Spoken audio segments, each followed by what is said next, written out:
9th class. Exercise 8.1 हम कर रहे हैं। आज इसका क्वेश्चन नंबर 12 करेंगे। मोस्ट इम्पोर्टेंट क्वेश्चन है, अच्छे से इसकी प्रैक्टिस कीजिएगा। ये 11वां क्वेश्चन सिलेबस में नहीं है आपके, 12वां बहुत इम्पोर्टेंट है, इसको अच्छे से प्रैक्टिस करना। ओके, अब इसमें दिया हमें ABCD एक समलंब है जिसमें AB समांतर है DC के, AB समांतर है DC के, और AD और BC इक्वल हैं, AD और BC इक्वल हैं। ये 4 पार्ट हमें दर्शाने हैं। संकेत हमें दिया हुआ है इसमें, AB को आगे बढ़ाइए, C से होकर एक समांतर रेखा खींचनी है कि DA और CE समांतर हो जाए। ये दोनों E पर काटेंगे, बट आपको फिगर बनी भी नहीं आएगी एग्ज़ाम्स में, खुद फिगर बनानी है आपको, तो फिगर के साथ प्रैक्टिस करना है इसको। हमें इसमें दिया है, देखो अभी मैंने इसकी फिगर नहीं बनाई है, अभी बनाते हैं। हमें दिया है ABCD एक समलंब है, तो पहले हम इसका समलंब बनाएंगे। यहाँ पे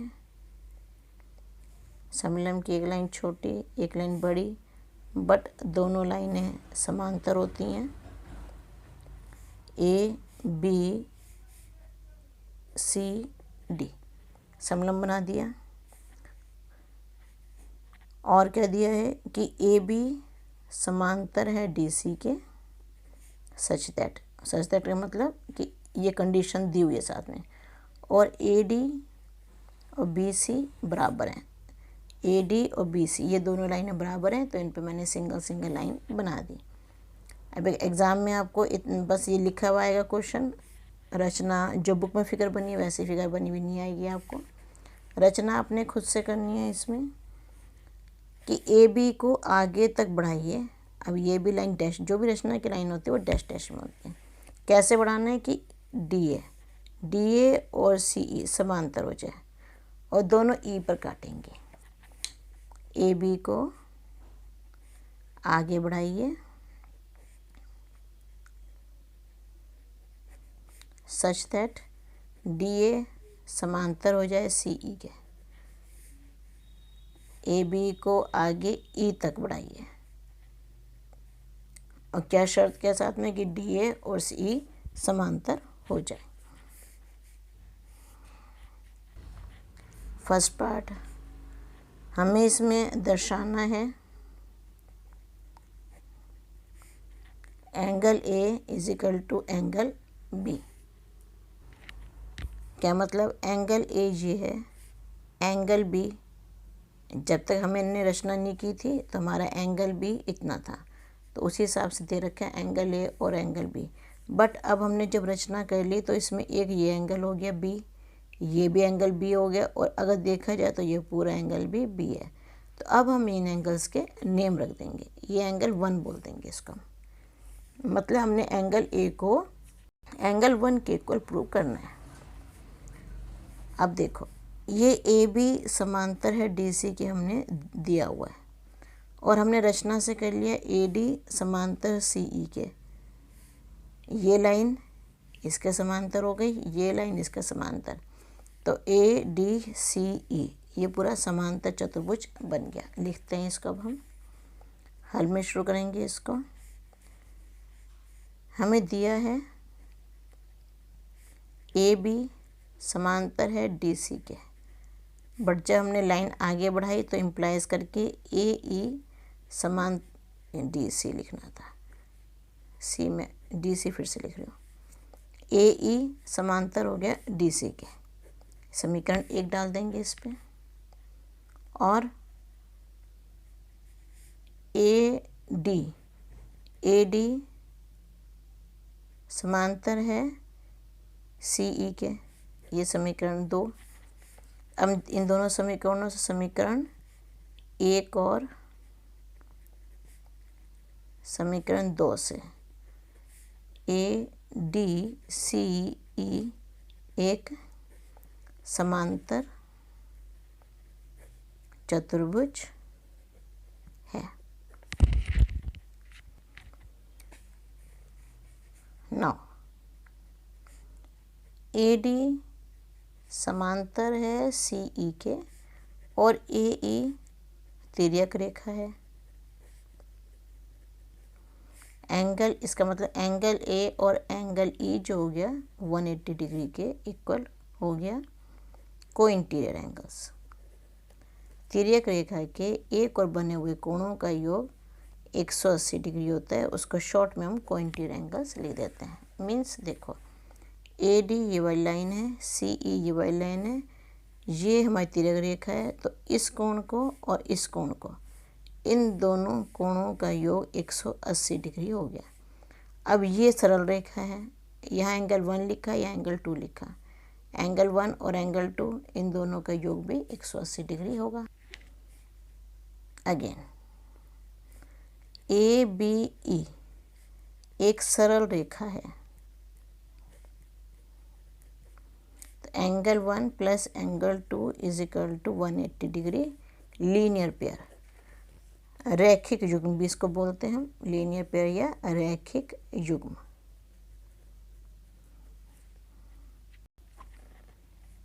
इसको समीकरण 1 लिखो, इसको नहीं 1 2 तो हो गए 3, समीकरण 3, यहाँ पे समीकरण 4 लिख दो।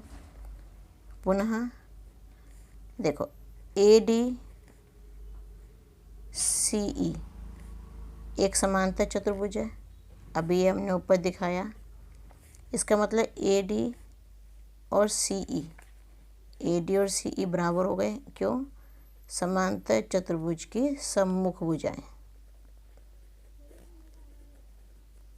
ये दोनों बराबर हो गए। और हमें दिया हुआ है इसमें, अब हमें दिया है इसमें कि ए डी और बी सी बराबर हैं, तो इनसे क्या, अब ए डी बी सी के बराबर है और ए डी सी ई के बराबर है, इम्प्लाइज करके लिखेंगे बी सी और सी ई इक्वल हो जाएंगे।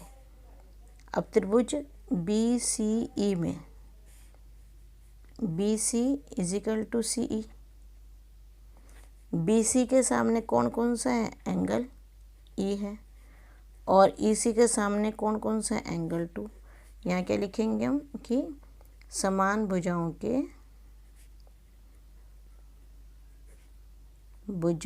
के सम्मुख कोण बराबर होते हैं। इसको समीकरण डाल दी 5। अब समीकरण 4 और 5 से, इन दो समीकरणों 4 और 5 से 2 की जगह मैं लिख दूंगी angle E is equal to 180 degree, इसको डाल दूंगी समीकरण 6। अब समीकरण 3 और 6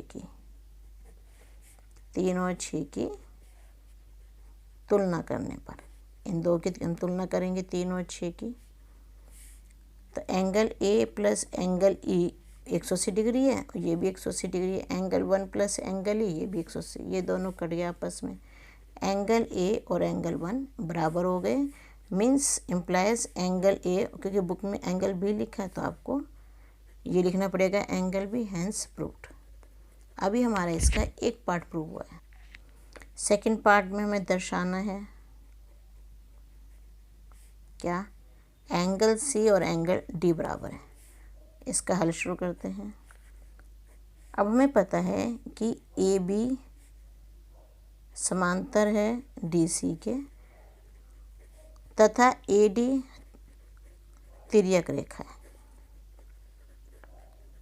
तो angle A plus angle D ये हो गया 180 डिग्री। इसको डाल दो समीकरण 7। पुनः ए बी समांतर है डी सी के, तथा बी सी तिर्यक रेखा है। अब हम तिर्यक रेखा लेंगे बी सी तिर्यक रेखा है, तो एंगल 1 प्लस एंगल, अब यहाँ पे देखो एंगल 1 के साथ, क्योंकि यहाँ भी सी में ये एंगल भी है, ये एंगल भी है और पूरा एंगल भी है, तो हम इसका नाम रख देंगे 3, एंगल 3 रख देंगे हम इसका नाम। Angle 3 is equal to 180 degree. अभी हमने करा एंगल 1 को एंगल ए के equal, plus angle 3 is equal to 180 degree. ये समीकरण 8। ऐसा क्यों किया? फ्रॉम पार्ट 1, फ्रॉम पार्ट 1 में ये था हमारे पास। तो समीकरण 7 और 8 की तुलना करने पर, 7 और 8 की तुलना करने पर angle A plus angle D is equal to angle A plus angle 3। A से ए कैंसिल हुआ, एंगल डी और एंगल 3 इक्वल हो गए। अब तुम्हारी बुक में लिखा है एंगल सी इसको, वो तो मैंने माना था क्योंकि सी में ज़्यादा एंगल आ रहे थे। ये दोनों इक्वल हो गए, तो ये दूसरा पार्ट हैंस प्रूव्ड। बहुत इंपॉर्टेंट क्वेश्चन है, अच्छे से प्रैक्टिस करना है इसकी आप। थर्ड पार्ट में हमें दर्शाना है triangle A B C congruent है ट्रायंगल बी ए डी के। तो इसका हल शुरू करते हैं। इसके लिए मैं फिर से फिगर बना रही हूँ। अब जिस चीज़ की ज़रूरत नहीं है वो हम नहीं बनाएंगे। ए बी सी, ये लाइन आ गई ए बी सी। ए बी सी में कौन सा एंगल आ गया? बी वाला एंगल आ गया, देखो। और दूसरा है B A D, B A D यहाँ पे ये लाइन खींच देते हैं। और बी ए डी में कौन सा एंगल है? एंगल ए हो गया। तो जो दो त्रिभुजों का हमें दिखाना होता है, और ये तो मैं दे ही रखा था, इक्वल है दोनों। तो लेंगे त्रिभुज ए बी सी तथा त्रिभुज बी ए डी में ए बी सी, यहाँ पे बी सी है तो बी सी लिखेंगे, बी ए डी में ए डी लिखेंगे, यहाँ पे ए डी है। और बी सी, ए बी सी, अभी हमने ये ऊपर फ्रॉम फर्स्ट पार्ट से करा है। ए बी सी इक्वल है बी ए सी के, एंगल बी ए सी के। ये तो मैं दिया है, सबका रीज़न लिखना जरूरी होता है। और फ्रॉम फर्स्ट पार्ट, और बी सी ए बी, यहाँ पे ए बी है और यहाँ बी ए है, तो A B is equal to B A, ये कॉमन हो जाएगा। Angle A B C is congruent to triangle B A D. किस रूल से? एस से एस, सर्वांग समता से। ये दोनों कॉन्ग्रुएंट हो गए। अब इसका फोर्थ पार्ट, अब ये विकर्ण है ए सी, यहाँ पे विकर्ण ए सी आ रहा है, तो ए सी बराबर यहाँ पे विकर्ण बी डी है, ये रहा बी डी। तो ये दोनों सी पी सी टी से, ये बी डी है लिखा है, सी पी सी टी से इक्वल हो गए। और ये आपके क्वेश्चन सारे फिनिश हो गए। 8.1 एक्सरसाइज की अच्छे से प्रैक्टिस कीजिएगा। Okay, thank you.